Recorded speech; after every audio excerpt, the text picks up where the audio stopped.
અહીં એક બહુ સરસ વાત સમજાવવામાં આવી છે કે વ્યવહાર વન સાઇઝ ફિટ્સ ઓલ જેવો નથી હોતો. દરેક સાથે એકસરખું વર્તન ના ચાલે. વડીલો પાસે જઈએ ત્યારે આદર અને શીખવાની ભાવના હોવી જોઈએ. બોલવા કરતાં સાંભળવા પર વધુ ધ્યાન. અને જ્યારે નાનાઓ સાથે હોઈએ ત્યારે અધિકાર નહીં પણ સ્નેહથી માર્ગદર્શન આપવાનું છે. ધીરજનો એક જીવંત દાખલો બનવાનું છે.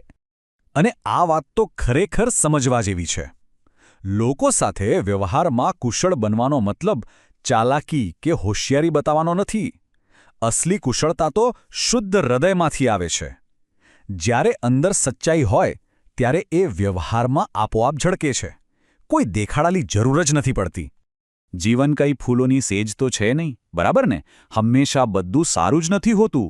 ક્યારેક એવી મુશ્કેલ પરિસ્થિતિઓ આવે છે, એવા અસભ્ય લોકો મળે છે કે શું કરવું એ જ નથી સમજાતું. તો ચાલો જોઈએ આવા સમયે આ સિદ્ધાંતો આપણને કઈ રીતે મદદ કરી શકે છે. આ લેખમાં અશિષ્ટતાને સાર્વજનિક જીવન માટે એક અભિશાપ ગણવામાં આવી છે, એટલે કે એક શ્રાપ. અને આ સાવ સાચી વાત છે.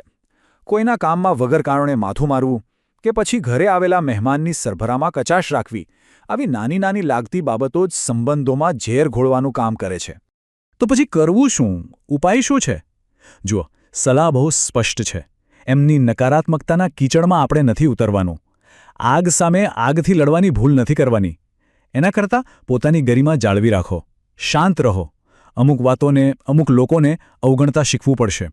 કારણ કે અંતે તો આપણી માનસિક શાંતિ સૌથી વધુ કિંમતી છે.